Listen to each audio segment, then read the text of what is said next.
और अपनी गलत बातों पे अगर अड़ जाओगे, गलत बातों पे अगर आप अड़ जाएंगे अपनी, तो आप गुमराही की तरफ तो चले जाएंगे,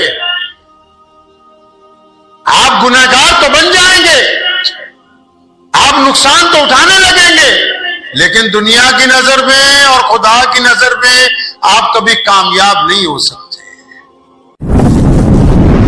अल्लाहु अकबर। शेख अहमद सरंदी मुजद्दिद अल-फसानी अलैहि रहमा बहुत बड़ी शख्सियत हैं पूरी दुनिया के मुसलमानों के दरमियान, सिर्फ भारत के नहीं, पूरी दुनिया के मुसलमानों के दरमियान बड़ी शख्सियत के मालिक। उनके एक शागिर्द ने कहा कि हजरत मैं जा रहा हूं घर, कुछ नसीहत फरमा दें। तो फरमाया ठीक है, घर जब चले जाओ तो दो काम नहीं करने। जी हजरत कौन से नहीं करने? फरमाया एक अल्लाह बनने की कोशिश नहीं करनी, एक रसूलुल्लाह बनने की कोशिश नहीं करनी। अब शागिर्द घबरा गया कि नौजुबिल्लाह अस्तगफिरुल्लाह अस्तगफिरुल्लाह। हजरत आप कैसी बात कर रहे हैं, कोई अल्लाह बन सकता है? नौजुबिल्लाह कोई रब बन सकता है? दुनिया में कोई अरबपति हो जाए, कोई बड़ी से बड़ी सल्तनत का मालिक बन जाए, कोई फिरौन जितना ओहदा हासिल कर ले, कोई अमेरिका का सदर बन जाए, कोई माइकल जैक्सन जैसा बहुत बड़ा गायक बन जाए और रोजाना 100 डॉक्टरों की टीम साथ में हो, हर एक चीज के टेस्ट रोज होते हो कि मौत ना आए, लेकिन जब खुदा का हुक्म आएगा तो आके रहेगी, क्योंकि अल्लाह ने कहा, खुदा ने कहा, उस रब ने कहा, उस ईश्वर ने कहा कि दुनिया में बाकी तो सिर्फ मैं ही हूं, बाकी कोई माइकल आलिया बचने वाला है नहीं है। तो वो शागिर्द घबरा गया, कहने लगा हजरत कोई खुदा कैसे बन सकता है, आप कैसी बातें करते हो? फरमाया हाँ बेटा, यही तो बात समझा रहा हूं कि तुम जो चाहो वैसा ही हो जाए। आप जो चाहते हैं जिंदगी में वैसा ही हो, आप जिस तरह सामने वालों को चाहते हैं वैसा ही बन जाए, आप जो फैसला चाहते हैं वही फैसला आए, आप जहां चाहते हैं वही सारे काम हो। फरमाया फिर ये खासियत तो सिर्फ अल्लाह की है, खुदा की है, जो वो चाहता है वो हो जाता है। अगर तुम भी कहो कि मेरे में ये सिफ्त आ जाए कि जो मैं चाहूं वैसे ही दुनिया चलेगी, तो फिर तुम खुदा बनने की कोशिश करोगे। इसलिए कभी जिंदगी में खुदा बनने की कोशिश नहीं करनी, क्योंकि तुम बन नहीं सकते हो। और फरमाया जो कह दिया वो कानून है, जो कह दिया वो पत्थर पर लकीर है, जो कह दिया वो ईमान है। कह दिया कि ये काला पत्थर हजरे अस्वद है तो सारी दुनिया उसको चूम रही है। कह दिया कि ये बैतुल्लाह अल्लाह का घर है, सारी दुनिया उसका चक्कर लगा रही है। कह दिया कि ये कुरान अल्लाह की किताब है, सारी दुनिया उस पर ईमान रखती है। फरमाया जो कह दिया वो दस्तूर बन गया, जो कह दिया वो कानून बन गया, जो कह दिया वो रिवायतें बन गई। ये शान किसकी है दुनिया में? ये शान सिर्फ मुहम्मदुर रसूलुल्लाह सल्लल्लाहु अलैहि वसल्लम की है कि जो वो कह चुके हैं, अब क़यामत आ सकती है, उसको तब्दील नहीं किया जा सकता। फरमाया इसलिए बेटा अगर तुम कभी कुछ कह दो तो हो सकता है वो गलत हो, अगर गलत हो तो तौबा करो, अगर गलत हो तो माफी मांगो, अगर गलत हो तो उन लफ्जों को वापस लो, अगर गलत हो तो सही लफ्ज दोहराओ। अगर तुम अपनी गलती पर अड़ गए तो नौजुबिल्लाह तुम ये समझने लगे हो कि तुम भी नबी बन गए। खुदा की कसम अब कायनात में मुहम्मदुर रसूलुल्लाह सल्लल्लाहु अलैहि वसल्लम के बाद क़यामत तो आ सकती है, दुनिया खत्म हो सकती है, लेकिन कोई मुहम्मदुर रसूलुल्लाह की जगह नहीं ले सकता है। दुनिया के कानून तो रोज बदलते हैं। जो कानून पहले पार्लियामेंट में बने हर एक सेशन में बदले जाते हैं, जो सरहदें पहले बनी हर एक साल में तब्दील कर दी जाती। चुनाव के जो हल्के 10 साल पहले बनते हैं अगले चुनाव में तब्दील कर दिए जाते हैं। अगर कायनात में कुछ तब्दील अब तक नहीं हुआ है तो वो सिर्फ और सिर्फ मुहम्मद रसूलुल्लाह सल्लल्लाहु अलैहि वसल्लम के अहकामात है, जिनको कोई माई का लाल बदल नहीं सकता। और अपनी गलत बातों पे अगर अड़ जाओगे, गलत बातों पे अगर आप अड़ जाएंगे अपनी, तो आप गुमराही की तरफ तो चले जाएंगे,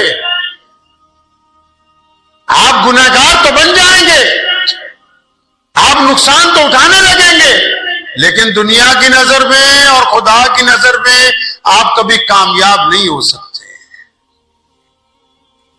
जो कार है ना, या कोई भी पहिया है, जब उसको बनाते हैं ना तो आगे को चलाते हैं, लेकिन फिर उसको ब्रेक लगा के एक एक्स्ट्रा गियर लगाया हुआ है, बैक गियर उसको बोलते हैं। उसका क्या मतलब है कि थोड़ा पीछे जाना है। पीछे क्यों जाना है भाई?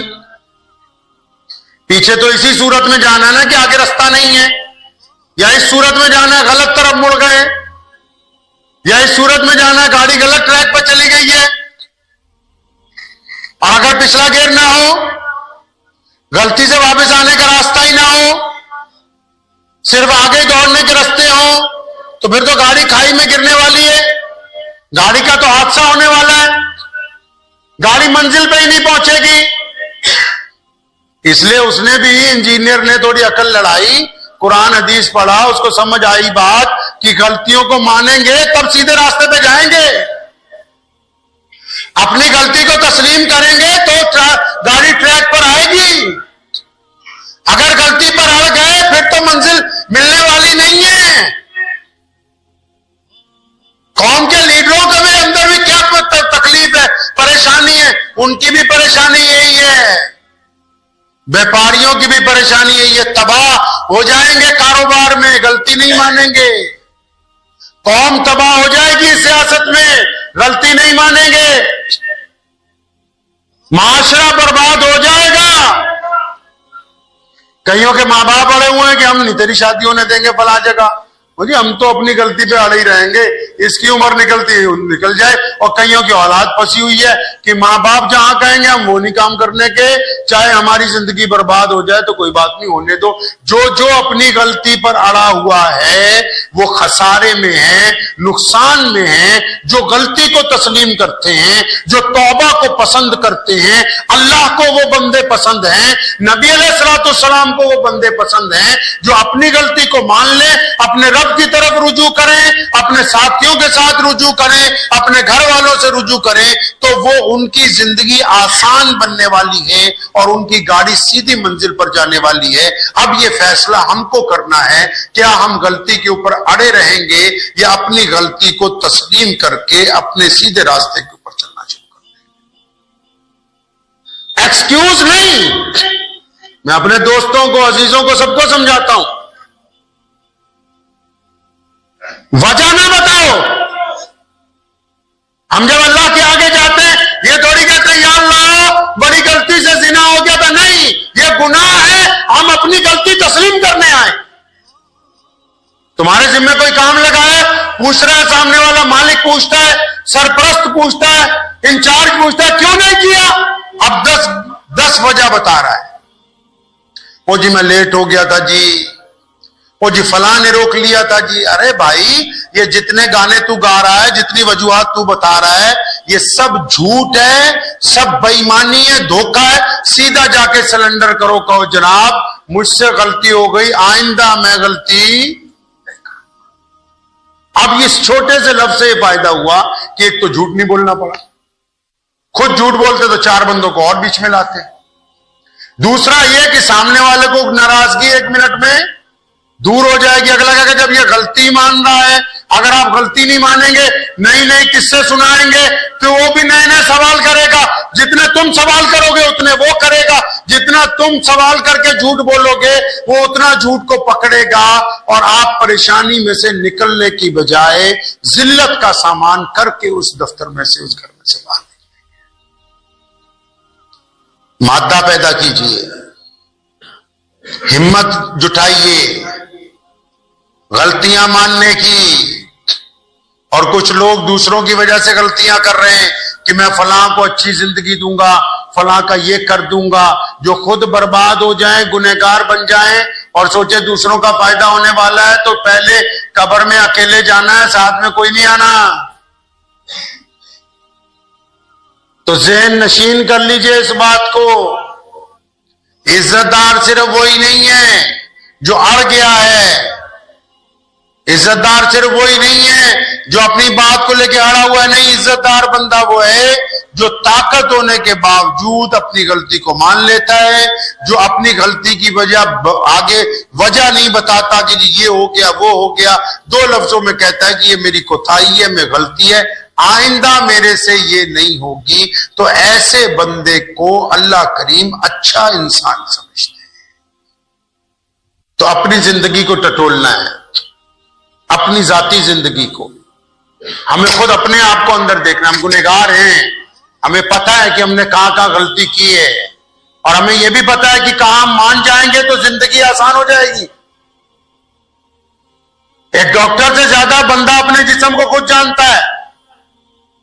हमें पता है कि हमारा मिजाज क्या है, हमारा नेचर क्या है, जो हमने खुद एक खोल बना लेता है। जिस तरह मक्खी जो होती है ना, वो अपने चारों तरफ एक खोल बना लेती है दरख्त में अंदर घुसने के लिए। हम जो नहीं है वो बनना चाह रहे हैं। जो बंदा जो नहीं है ना, वो बनना चाह रहा है, दूसरे को दिखाना चाह रहा है कि जी मैं तो ये हूं, मैं वो हूं। नहीं, हम जो असलियत में हैं, जो हकीकत में हम हैं, वही अल्लाह और उसके रसूल सल्लल्लाहु अलैहि वसल्लम को पसंद है। तो दुआ कीजिए अल्लाह ताला मुझे भी और आप सबको भी अपनी अपनी गलतियों से सीख कर जिंदगी को आसान